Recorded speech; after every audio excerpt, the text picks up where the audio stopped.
জন্য লড়াই করেছেন, আমরা গর্বিত, কৃতজ্ঞ, শুকরিয়া আদায় করি। তো আবার যদি এই ধরনের কোনো প্রয়োজন হয়, আপনারা কি লড়তে পারবেন? আপনাদের তো কারো হাত নাই, কারো পা নাই, কেউ চোখে কম দেখছেন অথবা একেবারেই দেখছেন না, আপনারা তখন কি করবেন?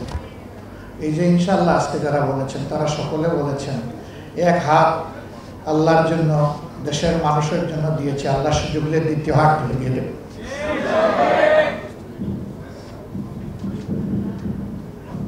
এক পা চলে গিয়েছে, অসুবিধা নাই, প্রয়োজনে আরেক পা দিয়ে দেব, তবুও কোনো ফেসিবাদকে আমরা বরদাস্ত করব না। ফেসিবাদীরা মানুষ নয়, মানুষ হলে মানুষকে এইভাবে খুন করতে পারে না। আপনারা দেখছেন অনবরত মিডিয়া আসছে, তিনি বাহিনী প্রধানদেরকে হুকুম করেছিলেন যত মানুষ খুন করে হয় আমার গদি ঠিক রাখো।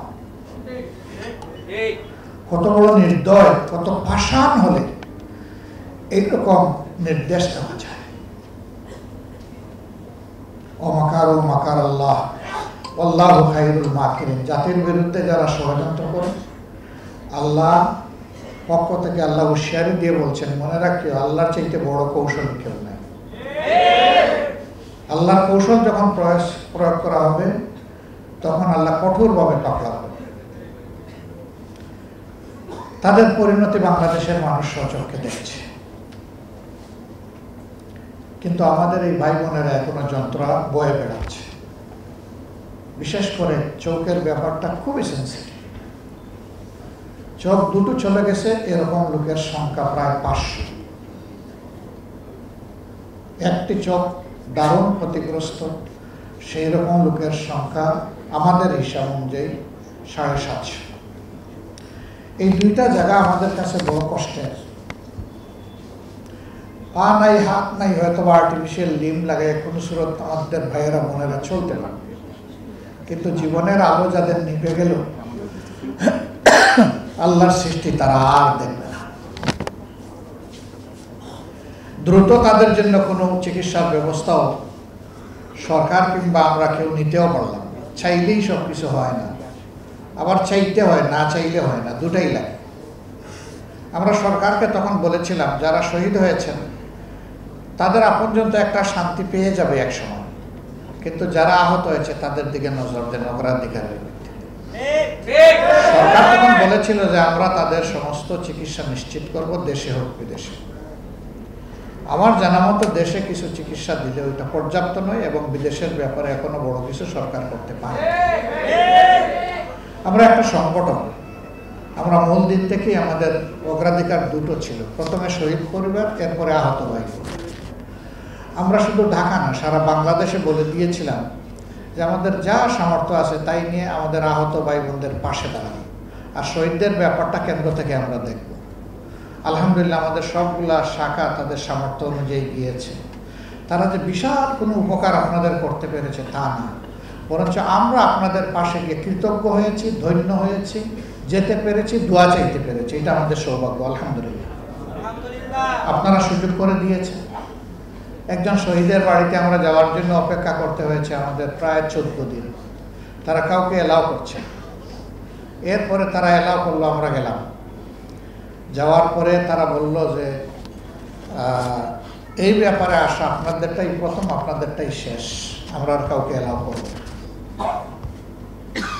কেন আমাদেরকে এলাও করলেন? বললো যে আমরা বহু বিচার বিবেচনা করে দেখেছি যে আপনারা দুনিয়ার কোনো স্বার্থে নয়, আসলে আল্লাহর জন্য আপনারা ছোটাছুটি করছেন। আমরা এও বিচার করে দেখেছি যে আপনারা ছাড়া আর কেউ এই ব্যাপারে কোনো দায়িত্ব নেয়নি, সরকারও না। তাই আপনাদেরকে আমরা আহ্বান জানালাম। আমরা সবগুলা শহীদ পরিবারে আমাদের সামর্থ্য অনুযায়ী আমাদের মানবিক দায়িত্বের জায়গা থেকে চেষ্টা করেছি কিছু করার, কিন্তু এই পরিবারটি আমাদেরকে বললো যে আমাদের কোনো কিছুর প্রয়োজন নেই, আমরা এই ধরনের কিছু নিব না কারো কাছ থেকে। বললো যে আমার সন্তান তো আমার জন্য রুজি করে তার অ্যাকাউন্টে সে 24 লক্ষ টাকা রেখে গেছে। সে একজন ছাত্র, আউটসোর্সিং করতো, এই টাকা সে জমিয়েছে। তার টাকা দিয়ে এখন আমি আমার স্ত্রী দুইজন ইনশাল্লাহ আগামীকালকেই আমরা উমরায় যাচ্ছি।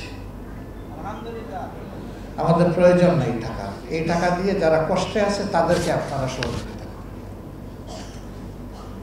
তাদের এই আচরণ আমাদেরকে খুবই মুগ্ধ করেছে। ছেলেটার নামও মুগ্ধ। আল্লাহ। আবু সাইদের বাড়িতে গিয়েছিলাম, এটাও ঠিক যে আমাদের আগে কেউ যায়নি। সেখানে যাওয়ার পরে তার মা বাপের মুখ দেখার সুযোগ আমাদের হয়েছে। একটা অতি গরিব ফ্যামিলি, একটাই সন্তান, তাদের উচ্চশিক্ষার একটু সুযোগ পেয়েছিল। বাকি কেউ, আমার ধারণা, আমি জিজ্ঞেস করি না এই লজ্জায়, তাদের অবস্থা দেখে মনে হয়েছে কেউ এসএসসি পাস করে নেই, এর নিচে সবার অবস্থা। সেই ছেলেটা গোটা দুনিয়াকে কাঁপায় দিল, সাহসিকতার সাথে ডানা মেলে দিল আর বুক পেতে দিল। সে আশা করেছিল যে তার দেশের পুলিশ অন্তত তার বুকে গুলি মারবে না, কিন্তু একটা, দুইটা, তিনটা মামলা মেরে শেষ করে দিল ছেলেটাকে। এই ছেলের জন্য জাতি গর্বিত এবং আমরা কৃতজ্ঞ। আল্লাহ তাআলা এই ধরনের ছেলে, এই ধরনের মেয়ে বেশি বেশি করে আমাদের মাদের গর্বে জন্মদান করুন। এই বীরই আমাদের দরকার বেশি বেশি। এই পরিবার এখন জাতীয় সম্পদ। যত শহীদ পরিবার সবগুলো জাতীয় সম্পদ। কেউ কেউ দলের কতজন শহীদ হয়েছে বলেছেন, আমরা কিচ্ছু বলবো না। এইভাবে আমরা শুধু বলবো যে মেহেরবানি করে কেউ দলের ভিত্তিতে আমাদের শহীদদেরকে ভাগ করবেন না। আমাদের শহীদরা আমাদের জাতীয় সম্পদ, তারা আমাদের জাতীয় বীর, এবং এইরকম যারা লড়াই করে আহত হয়েছেন তারাও আমাদের জাতীয় বীর। তাদেরকেও কেউ দলীয় ভিত্তিতে ভাগ করবেন না। তাদের প্রতি আমাদের সকলের কর্তব্য, আর আমরা তাদের কাছে নিই, এটা যেন সবসময় আমাদের মনে থাকে। 24-এর এই বিপ্লবের প্রত্যাশা সমাজ থেকে বৈষম্য দূর করা। বৈষম্য দূর করার পথে হাঁটলেই বৈষম্য দূর হবে, ভিন্ন পথে হাঁটলে হবে না। আপনি মক্কায় যাবেন হজ করার জন্য, মস্কোর প্লেনে উঠে বসলে মক্কা আপনার দেখা হবে না। আপনাকে মক্কার প্লেন ধরতে হবে, জেদ্দার প্লেন ধরতে হবে, মদিনার প্লেন ধরতে হবে যদি আপনি সেখানে যেতে চান। আপনি মুক্তি চাইবেন, আর আপনি মানুষের গড়া আইন দিয়ে মুক্তি পাবেন, এটা আপনি কল্পনা করলে বোকার স্বর্গে বাস করবেন।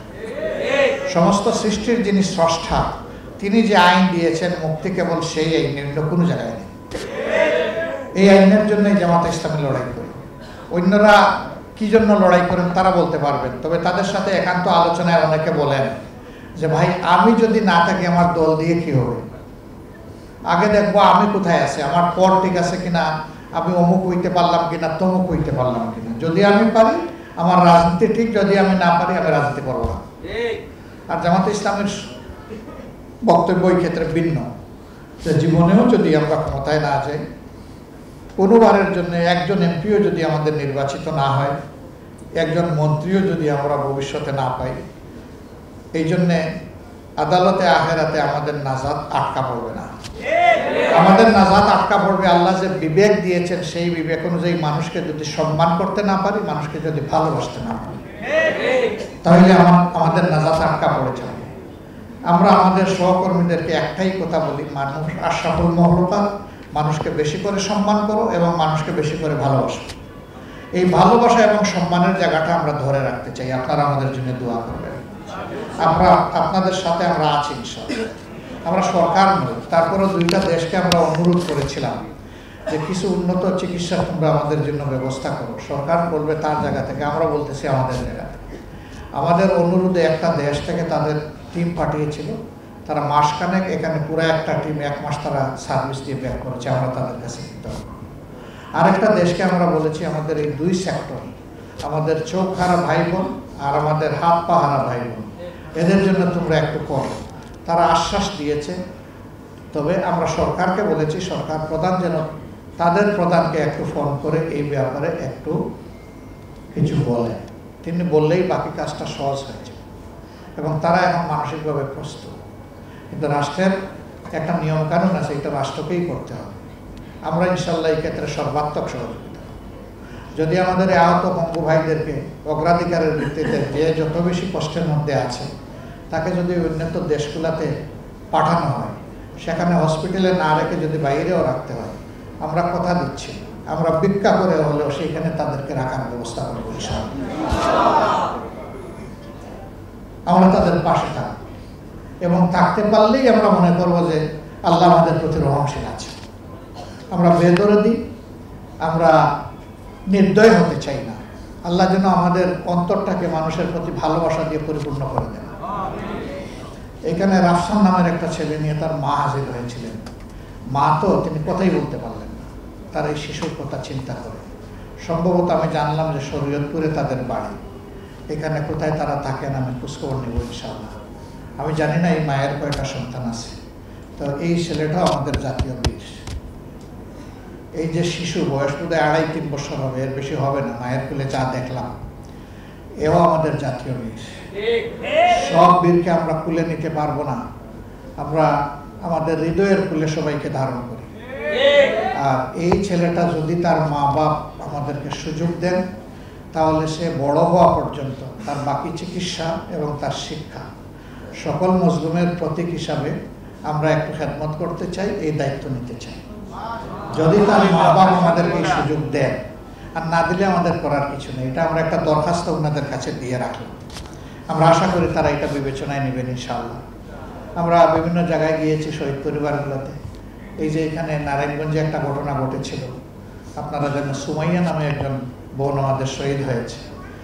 তার বাচ্চা সুবাইয়া, তাকে দেখতে গিয়েছিলাম, তখন কয়েক মাসের শিশু সে কেবল। তো ওকে খুলে আমরা নিতে পেরেছিলাম। আমরা সবার পারি নাই, বলেছিলাম যে এই শিশু এখন আমাদের শিশু। এই শিশুকে নেওয়ার জন্য অনেক শিল্পপতি তারা চেয়েছেন যে তাদের মেয়ে বানিয়ে নেবেন। এরা জবাব দিয়েছে সর্বপ্রথম যাদেরকে এই শিশুর দায়িত্ব আমরা দিয়েছি তারাই আমাদের জন্য যথেষ্ট। তারা জামাতে ইসলামের হাত থেকে এটা নিয়ে অন্য কারো হাতে দিতে চাচ্ছেন না। তারা আমাদেরকে কৃতজ্ঞ করেছেন, আলহামদুলিল্লাহ। আল্লাহ তাদের মর্যাদা অনেক বাড়ায় দিন। রাজশাহীতে একটা ভাই, তিনি শহীদ হয়েছেন, তিনি রিক্সা চালাতেন। তো তার পরিবারে গিয়েছিলাম, তার ভাইয়েরা, তার মা এবং শহীদের স্ত্রী তারা এসেছিলেন। তো আমি ওই মেয়েটাকে জিজ্ঞেস করেছিলাম, মা তুমি কেমন আছো? তো মেয়েটা কেঁদে দিল, কেঁদে দিয়ে বললো, আলহামদুলিল্লাহ আমি তো ভালো আছি, কিন্তু আমার গর্ভের সন্তানের কি হবে? আমি তো 6 মাসের অন্তঃসত্ত্বা। খুব কেঁদেছিল মেয়েটা, ভীষণ খারাপ লেগেছে যে আমরা তো গরিব হলেও 4টা ভাত খেয়ে চলছিলাম, শান্তিতে ছিলাম। স্বামী চলে গেল, আমি বিধবা হলাম, কিন্তু আমার এই সন্তানের। আমরা তাকেও বলেছিলাম যে আলহামদুলিল্লাহ তোমার সন্তান এখন থেকে জাতীয় সন্তান, আর আমরা যা খাবো তোমার সন্তানও তা খাবে, তোমার পরিবারও তা খাবে ইনশাআল্লাহ। সেই মাস থেকে আলহামদুলিল্লাহ তাদের পাশে আমরা আছি, আমরা থাকবো ইনশাআল্লাহ থাকবো। আমরা এরকম আরো কিছু পরিবারে গিয়েছি এবং তারা আমাদেরকে এই সুযোগটা দিয়েছেন, আমরা তাদের কাছে কৃতজ্ঞ। আমরা যদি 24,000 ফ্যামিলি যারা আহত হয়েছেন সবার কাছে এরকম দায়িত্ব নিয়ে যেতে পারতাম, আল্লাহর সিজদায় পড়ে যে কত না শুকরিয়া আদায় করতাম। তবে হ্যাঁ, আল্লাহর ভান্ডারে কোনো কমতি নাই। আমরা চাই আমাদের হাতটা আল্লাহ যেন তার মেহেরবানি দিয়ে লম্বা করে যেন আপনারা দোয়া করবেন। আমরা এইভাবেই থাকতে চাচ্ছি সবার সাথে। আমরা এই দেশটাকে একটা ভালোবাসার দেশ, একটা বরকতময় দেশ, একটা মর্যাদার দেশ হিসেবে আমরা গড়ে তুলতে চাই। এই জন্য শিক্ষার জায়গাটায় আমরা ইনশাল্লাহ সবার আগে হাত দিব, যদি আল্লাহ কোনোদিন আমাদেরকে সুযোগ দেয়। শিক্ষা যে জাতির ঠিক হয়েছে সেই জাতি ঠিক, সেই জাতি মর্যাদার জাতি, সেই জাতি বিশ্বে মাথা উঁচু করে দাঁড়াচ্ছে। আর শিক্ষা যাদের এলোমেলো, শিক্ষায় কোনো দিক নির্দেশনা নাই, কোনো উদ্দেশ্য নাই, উদ্দেশ্যহীন বেলার মতো সাগরে বাসে, ওই দেশ এবং জাতি কখনো মাথা উঁচু করে দাঁড়াতে পারে। আমাদের দেশে সকল মানুষের আর্থিক অবস্থা সমান নয়। সরকারের দায়িত্ব হবে যাদের আর্থিক সঙ্গতি নেই তাদের পূর্ণ দায়িত্ব নিয়ে সন্তানদেরকে সুশিক্ষা নিশ্চিত করে। আমাদের দেশে এটা করা হয় না বলেই অসংখ্য মেধা ঝরে যায়, বিপদগামী হয়ে সন্ত্রাসীতে পরিণত হয় অনেকে। এটা সমাজের জন্য ভালো কোনো লক্ষণ না, এবং এর জন্য সমাজ দায়ী, সরকার দায়ী। সবাই গিয়ে নিজের গদিতে কিভাবে আসবে আর থাকবে এই নিয়ে ব্যস্ত থাকে। মানুষের পাটা কিভাবে ধোয়াবে, মানুষের কষ্ট কিভাবে দূর করবে সেই চিন্তা করতে চায় না। ওই চিন্তার মানুষ যতদিন পর্যন্ত বাংলাদেশের দেশের দায়িত্বে না যাবে, এই জাতির ভাগ্যের কোনো পরিবর্তন হবে। যারা যাবে তাদের কপালের পরিবর্তন হবে, কিন্তু জাতির কপালে দুর্ভোগ আসবে। আমরা সেই রকম একটা আগামী চাই, নতুন বাংলাদেশ চাই। এই বাংলাদেশের সাথে আপনারা থাকবেন আবার যুদ্ধ করতে রাজি আছেন? আল্লাহ তাআলা আপনাদেরকে তাইয়্যিব হায়াত দান করুন, সেহাতে কামেলা এনায়েত করুন। শহীদদেরকে আল্লাহ তাআলা আল্লাহর একান্ত মর্যাদার বান্দা হিসাবে বান্দি হিসাবে কবুল করুন। আহত ভাইদের অন্তরে আল্লাহ তাআলা তার প্রশান্তির হাত বুলিয়ে দিন এবং সুস্থতার পূর্ণ নিয়ামত এনায়েত করুন।